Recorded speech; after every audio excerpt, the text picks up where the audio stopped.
从专制走向民主，走向自由，全人类都有一个漫长的过程，在这个过程当中是会有很多反复的，就是野蛮的专制的势力是会反扑的。现在年轻人只有在对抗性中才能找到实感，就是只要他在一个 war 里边，什么 war 都行 ，gender war 什么 war 都行。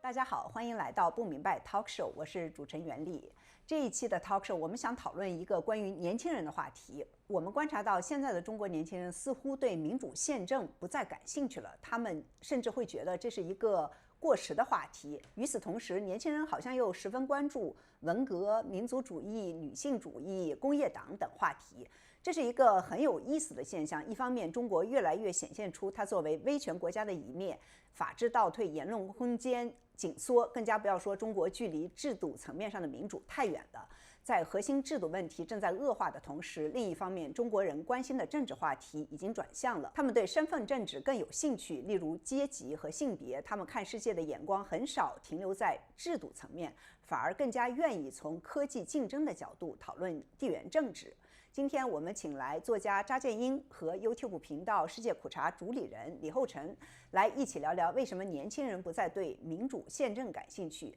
当年轻一代的关注点转变时，意味着这是一个怎样的历史阶段，又将会如何影响中国的未来。我们好奇说年轻人不关心民主宪政的时候，就是潜台词就是说，好像年轻人应该去关心，或者是以前的年轻人，就我们年轻人，正好我们三个人有一些年龄的差别啊。建英，你是经历过80年代是吧？你78年上大学是吧？对，78年北大中文系，然后我是89年上大学，厚成最年轻，04年上大学。那我们不如先聊聊，就是在我们各自的年轻时代，同龄人是非常关心民主宪政的吗？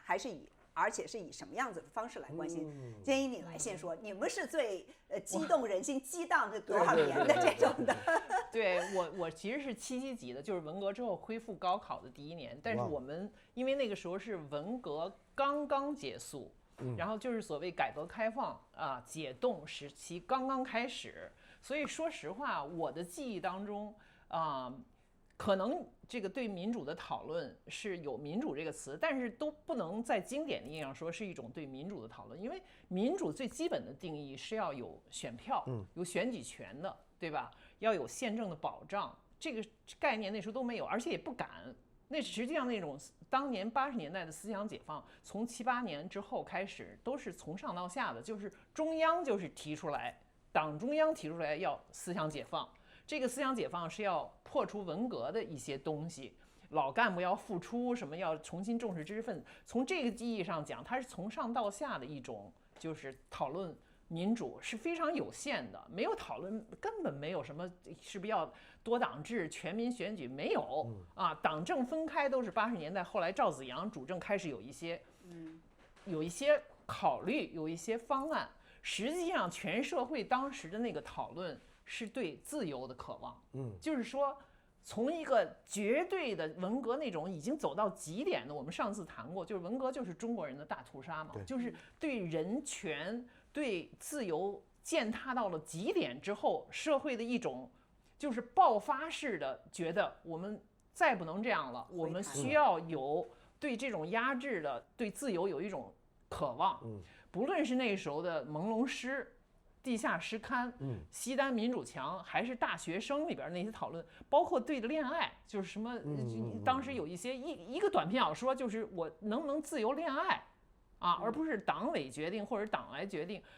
这个都是就实际上它是对自由的一种渴望和追求这是我觉得是80年代实际上在发生的主调。那后来到了89年呢？89年就是一个爆发式的，就是它一路铺垫，实际上它一直在拉锯。就是虽然上面是说思想解放，但是也有所谓改革派和保守派的不断的在拉锯。我觉得在不断在每几年就有一个反精神污染，对吧？然后又开始大家又还是要往前冲，对，反资产阶级自由化，然后最后到89之前，就因为高层的自由派的代表就是这个胡耀邦实际上到64最后出来的也就是赵紫阳嘛，就是这两个人受到了打压。那么从青年学生到整个民众广泛的参与，那个时候是一个所谓叫民主运动，但是这个词其实也是有点就是不是很确切，因为中国人实际上就连广场上学生，你问他什么叫民主，他不是很清楚，对吧？他其实比如说他把这个词，你看，你知道天安门广场最后就是美院做了一个那个自由女神像啊，民主女神像，其实它是美国的自由女神像，但是他把它命名为民主女神，对吧？所以他其实对这个民主这个词有点，民主和自由是混着的，是混在一起，它区别不太开，就是很粗糙的一种对自由的渴望。然后自由当然应该是跟民主，就是人民当家作主，这是共产党的一个口号啊，就是所以他觉得民主当然也是可以接受的。如果我们说民主，追求民主，好像共产党也不能反对吧？它也是一个政治正确的事情。对，我是89年，对，我是89年上大学，是高3的时候看着大学生都去上街，然后6四发生的时候，我是很生气的，我把书都扔了，然后说我不要上这个政府办的大学，但最后还是去上了，然后一进去就开始这种的。我觉得可以说是有各种洗脑，然后我们那个时候就开始要上各种政治课，比如说什么，我记得有什么苏东巨变啊，还有什么社会主义，建设什么什么之类，就我们都，但是那个时候我觉得大家，并不是说政治色彩浓厚，它真的特别浓厚的用政治去洗脑，我觉得更多的是一种的对政治的淡漠化 ，apolitical， 让我觉得是从我这代人开始。就是让中国人不要去关心政治，因为89一代对去政治化，89、80年代的人是太政治化了。然后呢，从90年代开始是一种去政治化，但是同时呢，我觉得90年代也有一点，他因为从92年南巡讲话以后，他就有这种经济嘛，就抓经济，但是经济呢，就是文化也是一种经济，就文化产业它也开始。兴起，就是有各种的书商是不是都出来了？就是出版非常的活跃。然后呢，后来又出现这种市场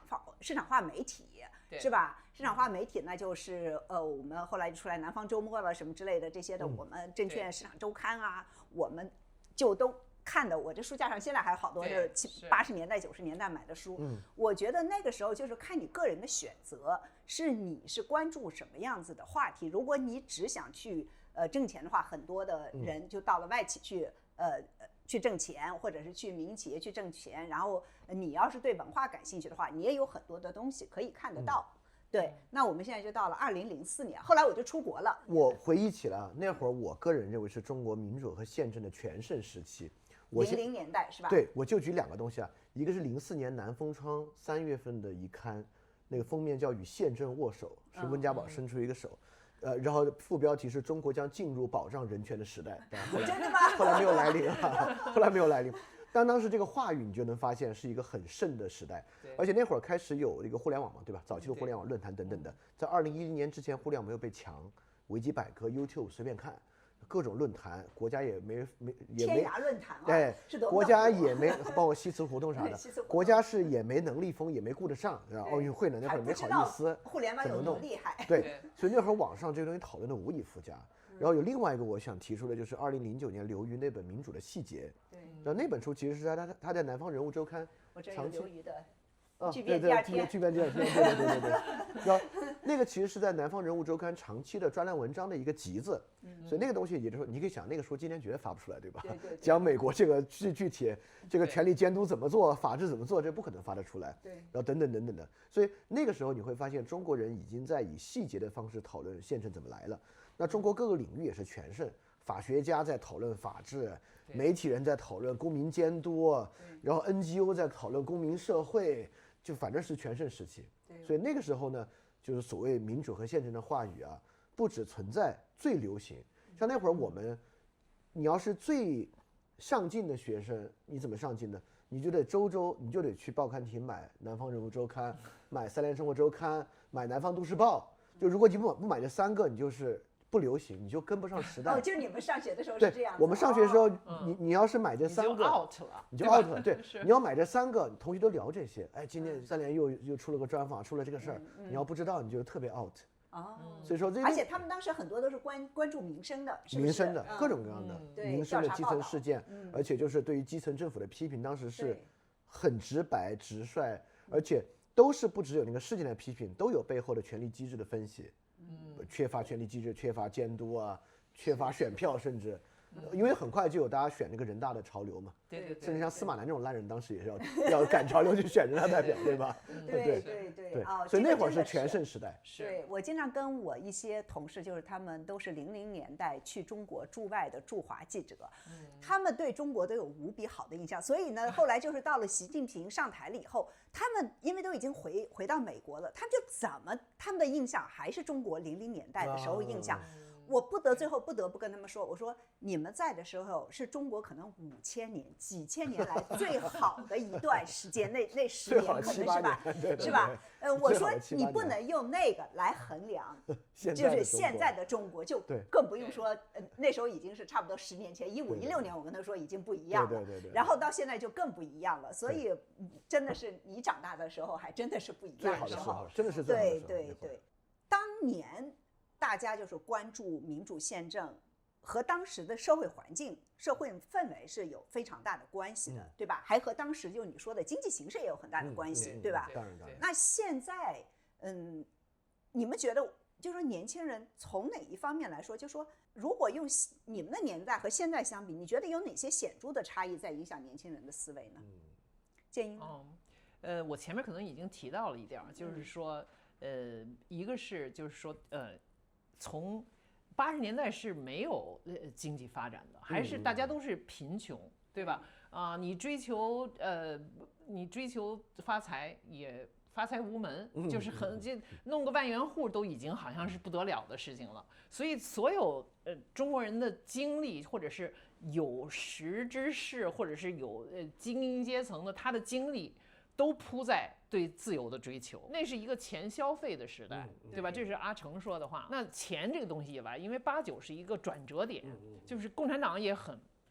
非常聪明，在政治上啊，就是实用主义，知道把政治的热情这个闸门关掉，要开另外一个闸门，因为这么多人的精力，总要有一个发泄口，那就是92南巡，就大家都奔到那儿去了。可是问题是，这当然也是后来我们现在认识到一个误区。就是所有这些有识之士，还有一些所谓的理想的，对中国的政治改革还抱有希望的，都抱了一个新的希望，就是说，好，我们先做经济改革，先追求个人自由啊，你可以自由发财，你可以自由表达，然后，慢慢的你也可以就是。比如报纸从南方周末，你先从周末版可以聊一些软性的话题，但是慢慢的从文化你就可以讨论一个更深层的问题。所以从那儿开始就到了后陈这儿说的了，就是说2000年之后，这些人也经过了就是说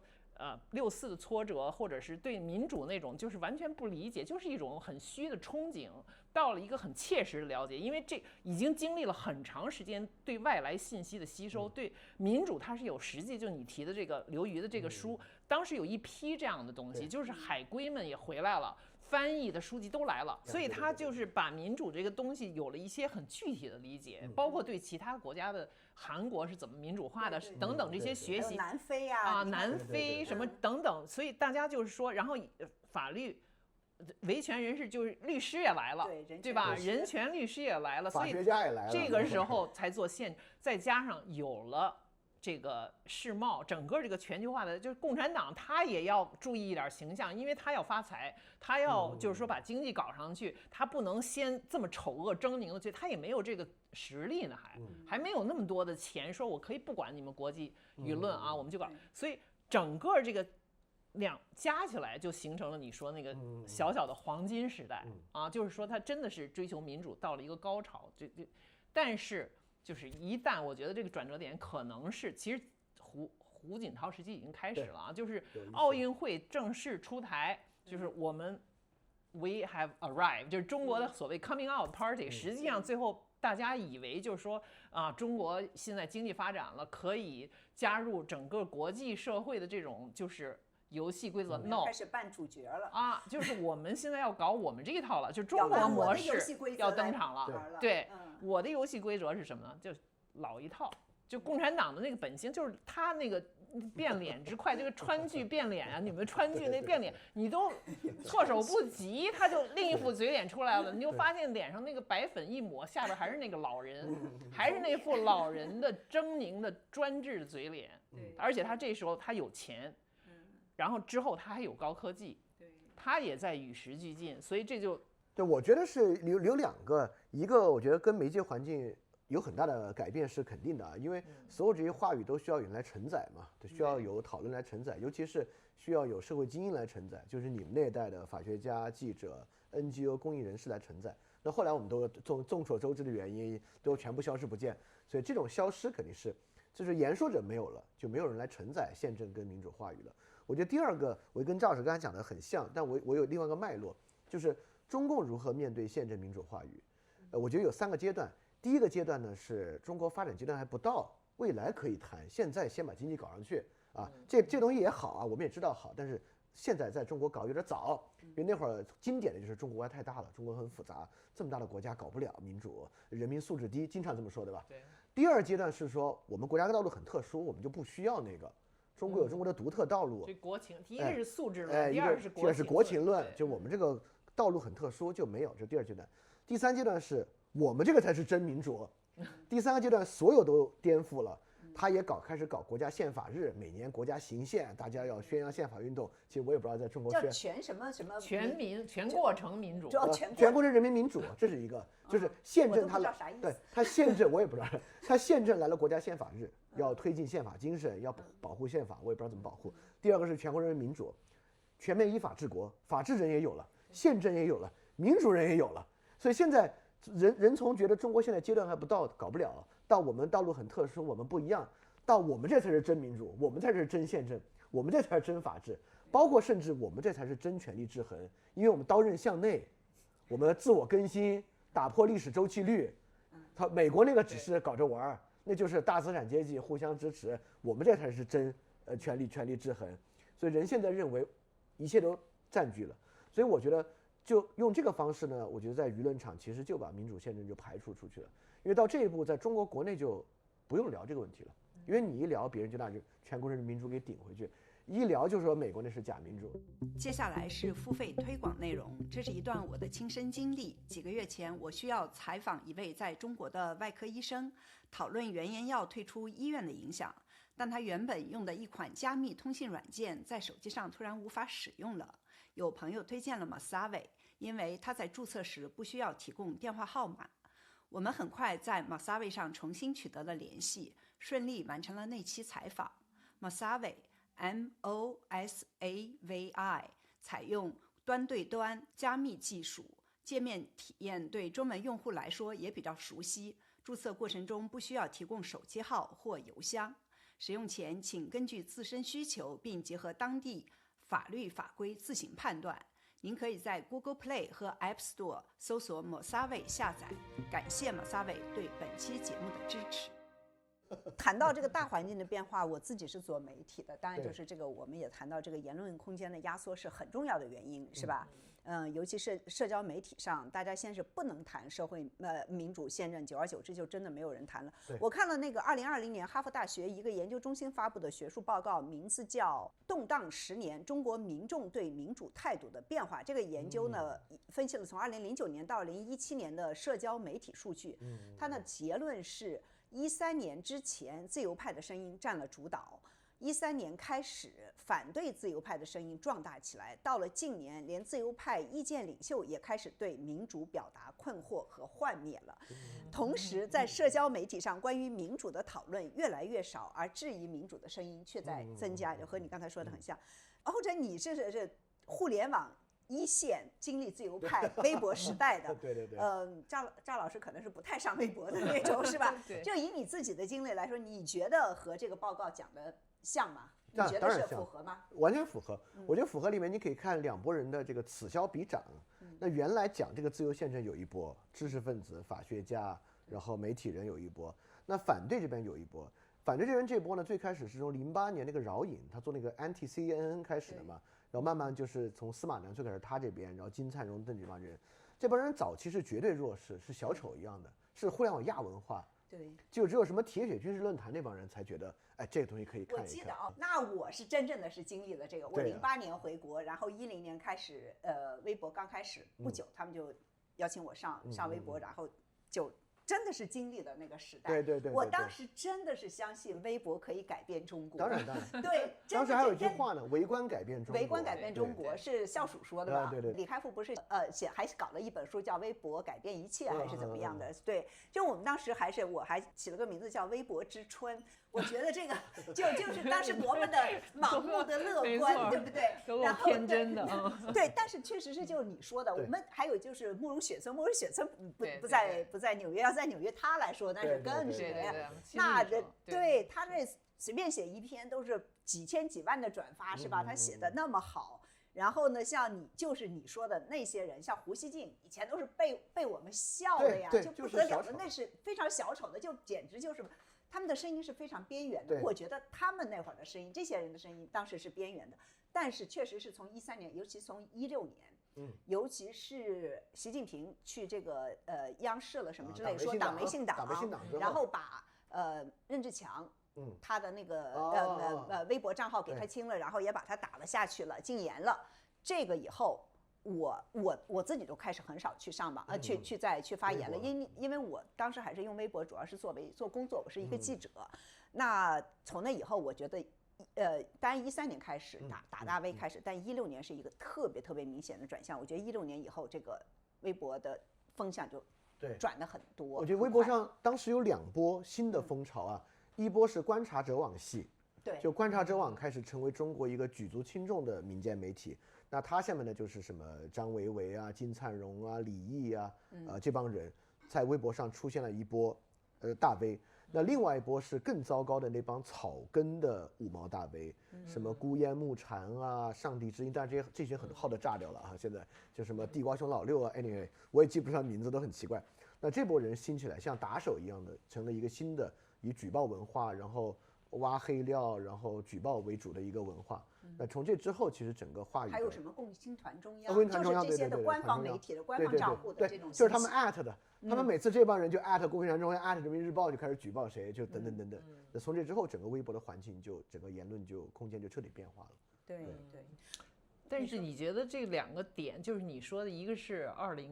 13年，一个是16年，为什么这2年？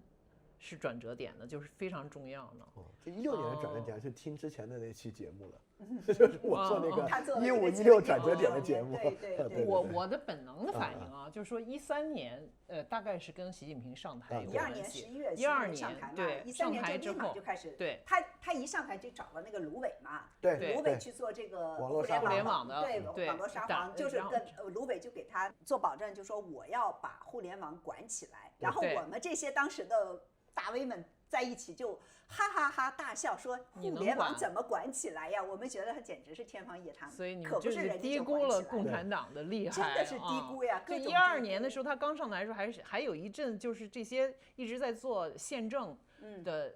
公知们还是什么，还以为他在谈宪政，你记得吗？就是说要把权力关在笼子里。殊不知还搞法治，那些人也激动的不得了。他的完全是就是说，实际关键是谁拿着这个笼子的钥匙，是他拿着。那么所有的这个权利，就是说他用反腐一招鲜啊，把所有你们屁股上都有屎啊，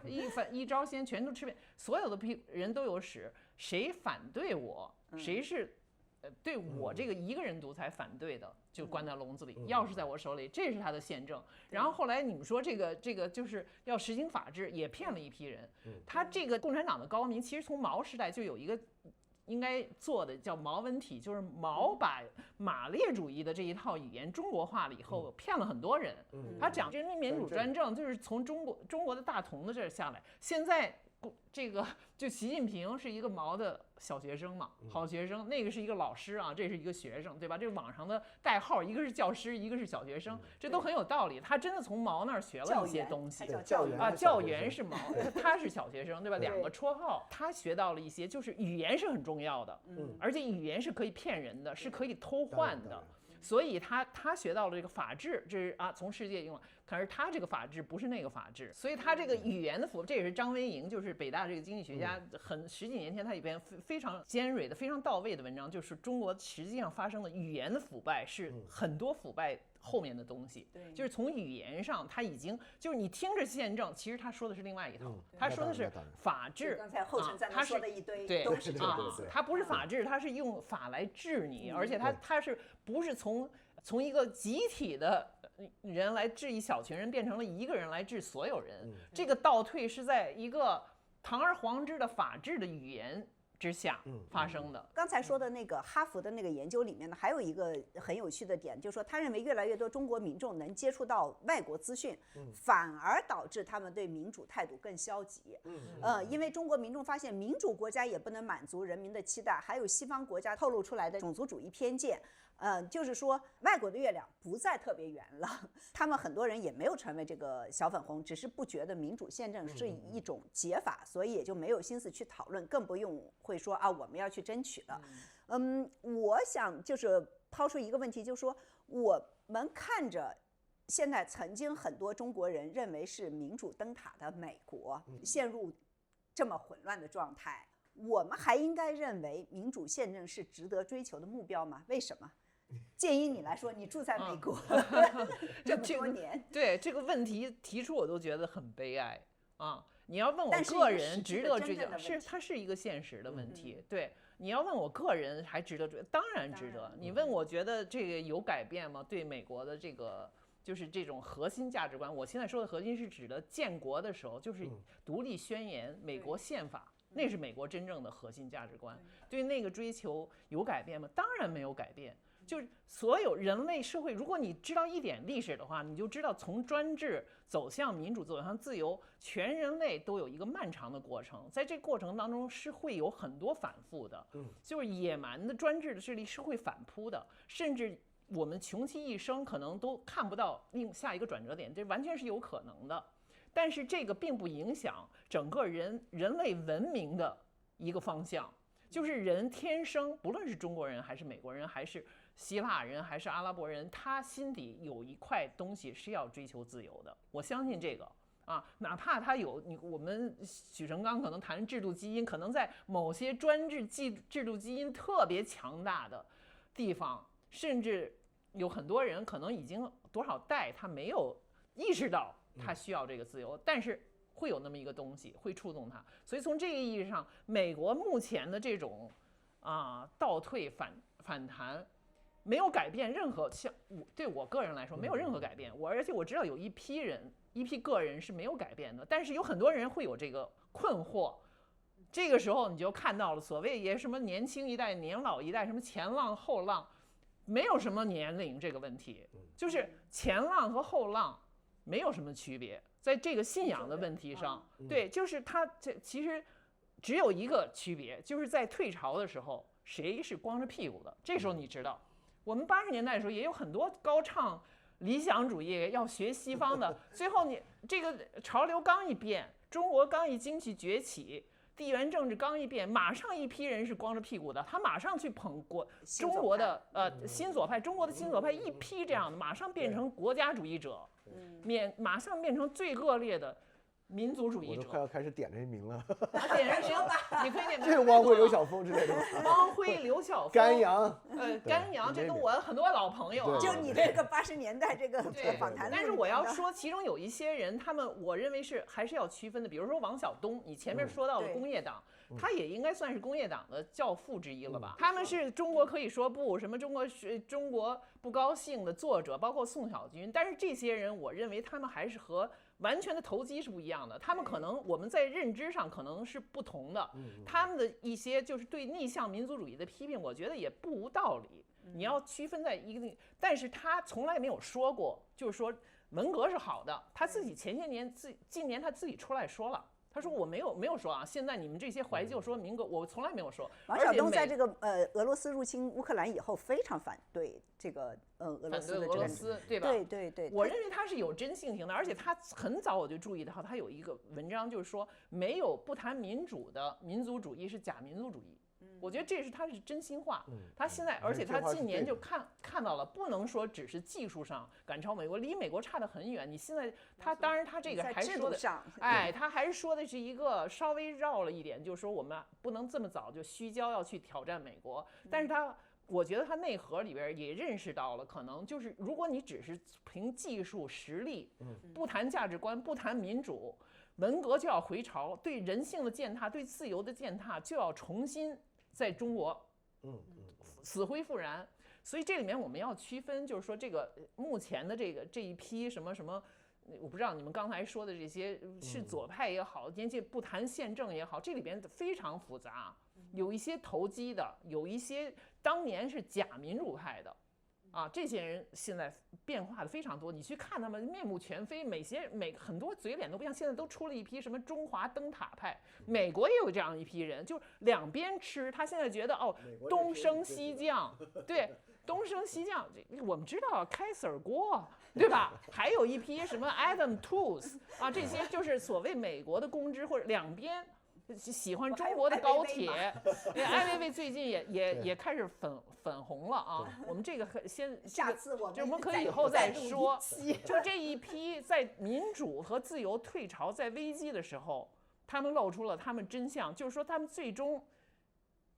他们最在意的是个人。就是他自己的利益在哪里，没有核心价值观，没有这件事儿，就是要跟着风向，他要在牌桌上，这个牌一看有衰相了可能中国那个牌更有利，我马上加入那个棋桌，我马上打那张牌。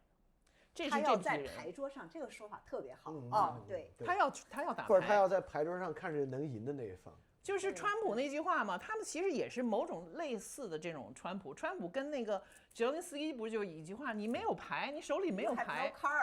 ，You have no cards 就是整个人生就是一场牌，哪有什么信仰，哪有什么理念，还没我大你就不要说话。对，说回年轻人吧，就是现在很多的年轻男性也不关心制度，他们关心的是工业党。实际上我在做这个题目的过程中，好几个人都跑来问我说，工业党是什么？你现在跟我们科普一下工业党是什么，还有这个工业党和民主自由或者民族主义都是一个什么样子的关系？我觉得工业党是刚才我们说那3阶段的第2阶段，就中国特殊论的那个阶段。就工业党认为呢，中国的政治体制和经济体制有特别巨大的优势，就是这个工业优势。举国体制集中力量办大事儿，产业政策，这个是中国的真正的能力。那这个能力自然需要一个强大的、不受制衡的中央政府来完成。所以这些工业党认为呢，中国就应该按举国力量办大事的方式来做。他们既赞扬过去的产业政策，新能源汽车、光伏、电池，现在确实也可圈可点，也认为中国未来应该举国力量解决很多别的问题，创造性的，比如说 B 站上非常非常有名的那个叫马都工那个人，是早期的这个工业党。他现在认为解决中国的生育问题要靠这个社会化抚育，说白了，这是不是那个马前卒啊？对 ，exactly，就是他，又叫马都，对，他就是这个工业党的一个典型代表，就写穿越小说的那个是吗？对，这帮人原来，对，张老师很懂。哇，你还很知道？我知道什么启前黎明，就一帮什么工程师穿越到明朝去，然后就明朝，因为实际上学界早就说中国自己明末资本主义萌芽，就中国自己能发展资本主义，能强国。所以他把这个套到那儿去了，写了一个穿越小说，所以这技术就能搞对这些的观念就是这个科技决定论、科技决定论和产能决定论。所以说中国什么，就是他们会认为这么说吧，这帮人是真正理工男，他们认为制度文化是从属于生产力的，所以他们身上还有那种老的马克思主义的教条，就是生产力决定生产关系，就什么 blah blah blah。所以说科技生产。就是所有的政治制度服从于这个东西，这个东西的根本就是科学技术，所以只要科技强了，生产力发达了，后面都不是问题。那我觉得你刚才第2个问题更有意思啊，就这个工业党和民主自由的关系是啥呢？我觉得它在诉求2种不同的合法性，比如民主自由宪政就是程序合法性，对吧？一个国家的合法性来自于权力的取得是符合程序的，那么他们认为就是绩效合法性，一个国家统治的合法性来自于你能够创造新的生产力，创造新的财富。只要你能够做到那个，合不合程序这事不重要，或者短期在某些情况之下不合程序，这个是必要之恶，无所谓。这不是斗志吗？这和那个就是这实际上现在硅谷的硅谷这些人和中国的工业党，他们就所以他们就羡慕中国嘛。对，就羡慕中国。这种就是这种科技法西斯主义的倾向是全人类，而且以前就发生过，就是纳粹时期，德国和意大利都是有一批这种要搞工程、要搞基建。所以墨索里尼最有名的就是说他的火车是正点的，他不管他怎么样建大搞法西斯，但是至少火车是正点的。德国也是啊，高速公公路发展起来，德国经济在一战之后的那种屈辱感，它就煽动这个嘛，我们就强了。但是法西斯对科技法西斯主义是个很好的词，我觉得是。其实不应该叫工业党，我觉得工业党有点太过于中性了，好像是吧？应该叫科技法西斯主义。对，工业党里边有一些，但他们肯定不能接受。他不能，他可能有些人是无意识的，对，他的法西斯倾向是无意识。民族主义对，或甚至是种族主义，因为你看科技像马斯科不是马克思啊，马斯科这种有科技的有一批南非来的白人到这儿以后，他的这种白人至上主义者是不知是有意识的还是无意识的，他有一种种族主义的法西斯主义。中国也有一种，它是一种受屈辱的，就是我们本来黄汉，对我们本来也是高等人种，所以它这里面也有种族，就是大汉族主义的法西斯主义。但是工业党里也有一些傻乎乎的，就是真的是理工男，他真的是信这个，甚至我都觉得像什么刘慈欣啊这些，就写流浪纯工业党，但是他实际上你看它里面那个《三体》里面不是拍了前面一段，它就有一个文革的，就是那个工程师叫什么叶文洁。他突然就出来一个，就是说他觉得这个文明这个国家是没希望的，因为他的例证就是文革，你看这么屈辱的一件事情，可是这事情它是很小的，就是它是藏在里面的一点点，但是你知道这个人有这么一点，他就心里边有一点良知，有一点基本的，他知道人是不应该这样的，是不应该变成这样的，但是他理工男的那一面实在太大了，就是他整个他这个 sensibility 就被局限住了。厌女的那一面非常大，厌女也非常有，他的价值观是一个厌女小说，太恐怖了。但是就是说，就年轻人他们很多样吧，就除了工业党，也有白纸一代，也有很多关注公共事务的年轻人，我们都有很多接触。但是就是说，这些本身关注公共议题的年轻人，似乎同样对民主宪政这些话题不太感兴趣。后者你觉得是为什么呢？我觉得现在这种议题就高度的议题化，就是很多人会投身于某一个非常具体的议题，女性主义、LGBTQ 等等等等，或者某个民族的事物。我觉得一方面是我们之前也讲到，之前是一个，现在你江老师说现在是小时代，之前大时代，真的是这个。就之前大家能够看到全局，当然也是因为之前有良好的媒体运作和网络运作，大家能看到全局。现在大家看不到全局了，我觉得这是一方面。所以说，所以我觉得很多青年人可能会觉得宪政是个遥不可及的，或者没有任何体感的一个虚无缥缈的东西。但是一个具体的议题是很好的，环保，从这方面来看没有什么不好。但我觉得从另外一方面看特别不好。我觉得现在所有这些议题，身份政治等等等等，都有一个特点，它是高度对抗性的。也就是说，现在年轻人只有在对抗性中才能找到实感。比如说性别是个性别战争，环保意识形态的战争 ，LGBTQ 也是战争。也就是现在年轻人投身的，它其实不是建设性的内容。比如说之前我觉得我所描述那个黄金年代，大家所是建构性的内容，大家有愿景、有理论，也有落实的具体事物，这些事物和那个愿景之间有关系，大家往那边走。那现在呢，其实说实话，反过来很多事情我甚至看不到具体的愿景，但能看到很多人都能够在对抗中找到实感，就是只要他在一个 war 里边。什么 war 都行 ，gender war 什么 war 都行。可是他这个 war 像茶壶里的风波呀，这么小不丢丢的找到了一个就是大舞台不让你演了，你挤在一个小旮旯，找一个小格局，一个小客厅、小沙龙，而且你这个话题，就我前面也说过，你也是从西方的搬过来的，比如说女权。对吧？女权在这边已经至少有4波了。第一波女权就是谈的是选举权，你敢谈吗？中国完全没有，对吧？当然了，这中国就是说有妇联那时候也是妇女解放，也是从西方来的，但是它已经跟整个这个专制政权已经同构了，它就是一个配合的。第二波也没有，第二波我们是生育权什么等等，这些中国这个我说的。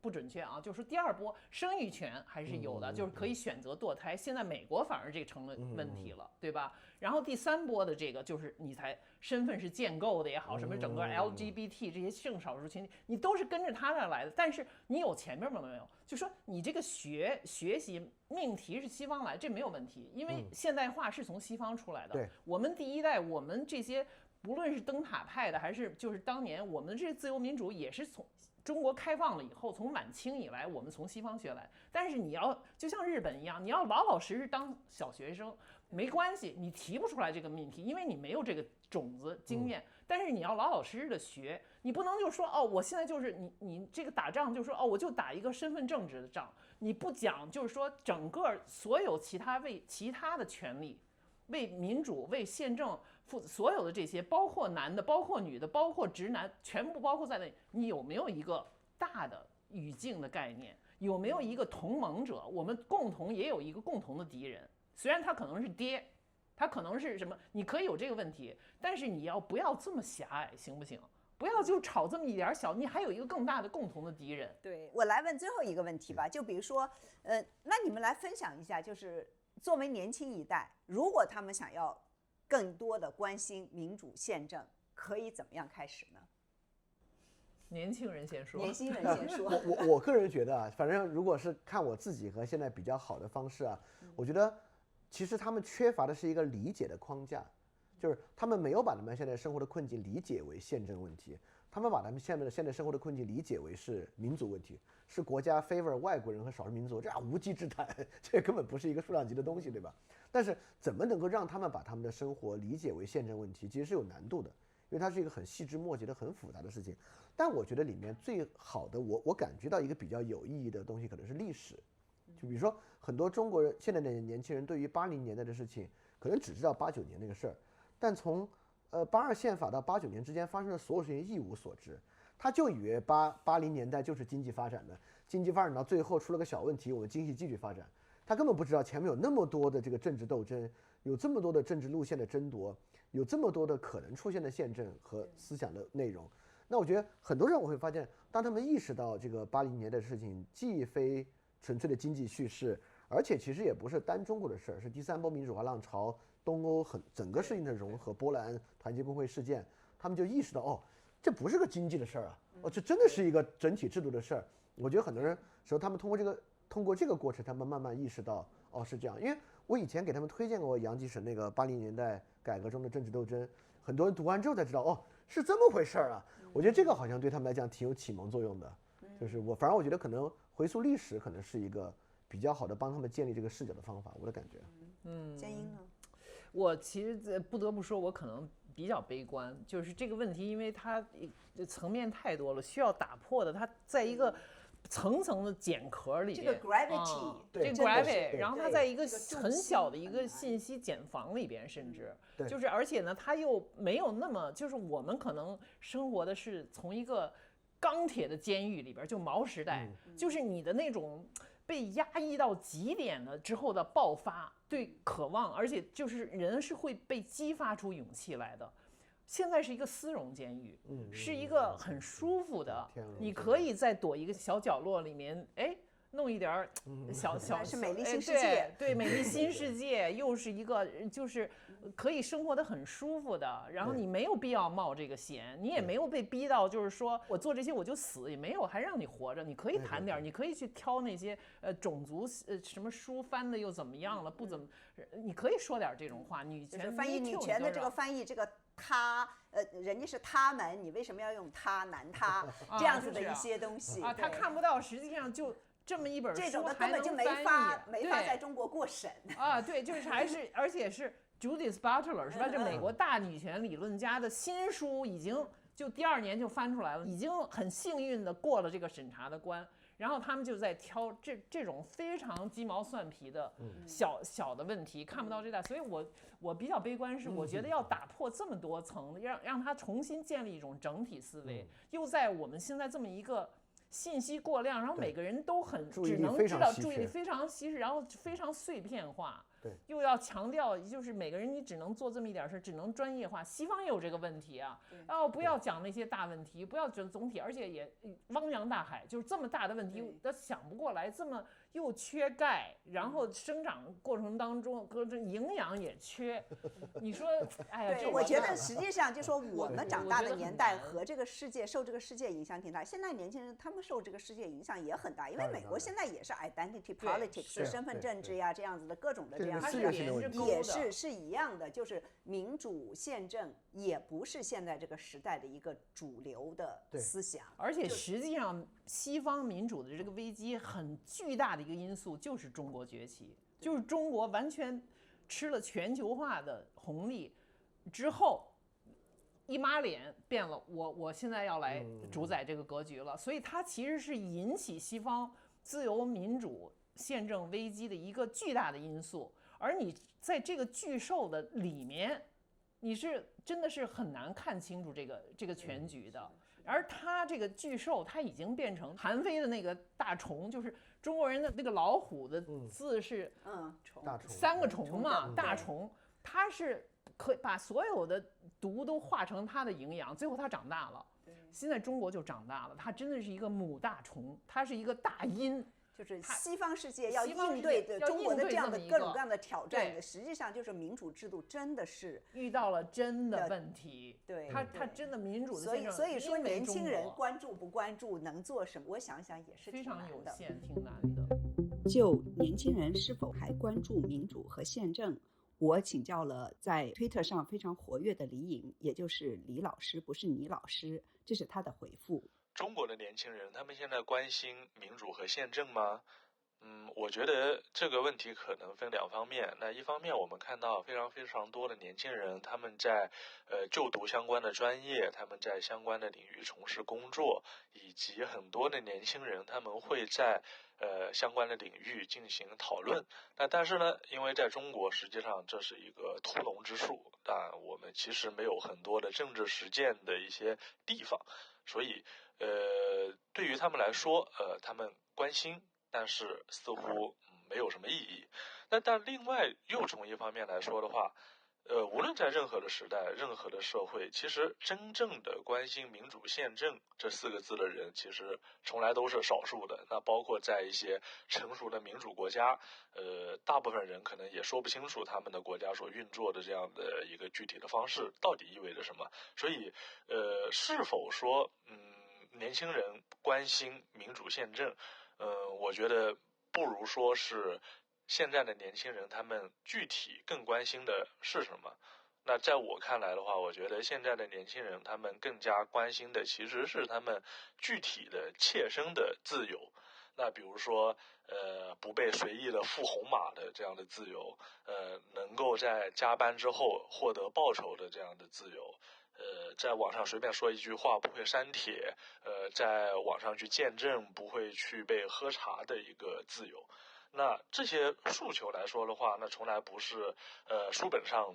政治学来的，那而是日复一日的这种生活当中大家自己每天的一个生活的感受所呈现出来的他们的一个诉求。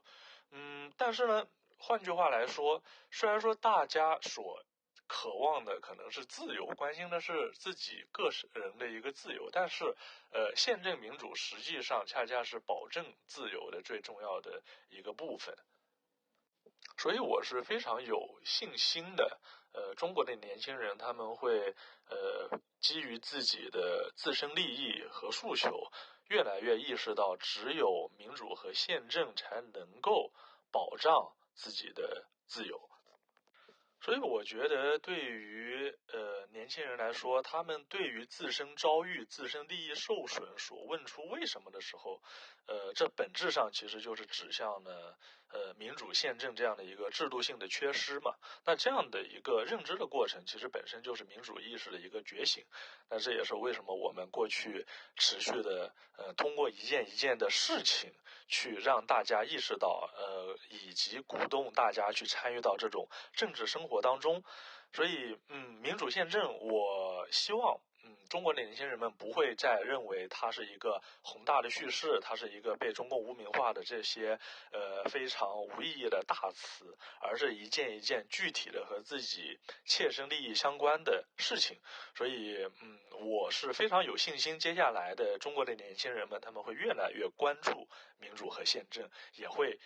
越发坚定地意识到只有民主和宪政才能保障他们的自由。说的多好。对呀，我们的年轻人，这是真正的每天在和中共作对的这个年轻人，李老师这是说的话，我们有点太悲观了，是不是？我不改变我的悲观，但是我非常钦佩，而且我非常欣慰，觉得这样的青年才俊，真的，而且是行动者，对啊，有这样清醒、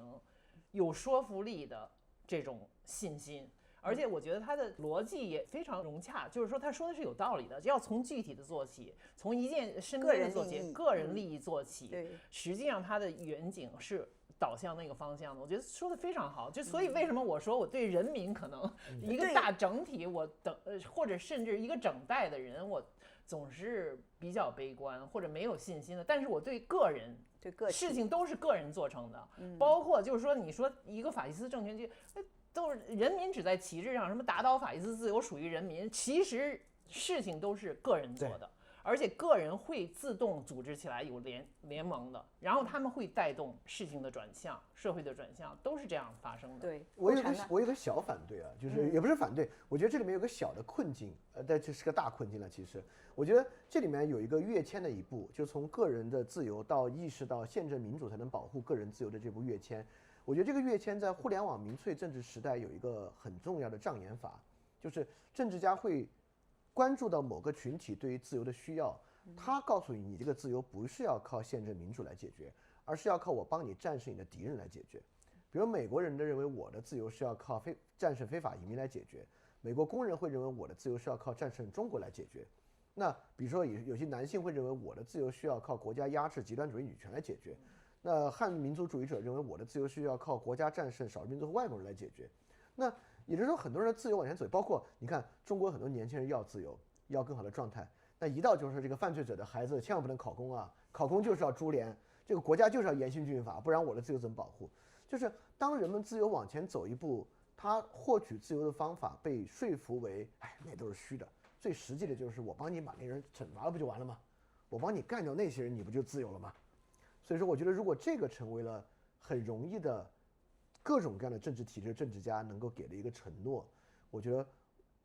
距离普通人的自由到宪政民主才能够保障自由这一步可能很难。我是觉得这个障眼法就是从这种 self interest 从个人利益出发的这种对自由的这种渴望，和到形成一个真正的理念，到对制度的追求，实际上你觉得是有很多的这个障碍要跳过去。对，而且我觉得现在的整个文化之上，就是这个网络上的使用啊，这个投机的政客们越来越熟练的采用你的那个利益和自由需要靠我帮你干掉这些人来解决，这个回路变得越来越熟练。其实这也是一个古老的套路，就是说统治者总是会分而治之，这不论是在殖民时代还是专制时代都是这样，就是让你们觉得你们互相才是敌人，你们打起来，然后我就。坐山观，我就这个从来都是这样，所以这个路是漫长的。但是我觉得个人的努力，所以就是说要有个人的努力，要做小事儿，但是也还要有人来，就是有一些整体思维，大 picture 的对大的 picture，这两个联手之后，这个事情还是事在人为。建英还是一个乐观主义者，从心底里来说。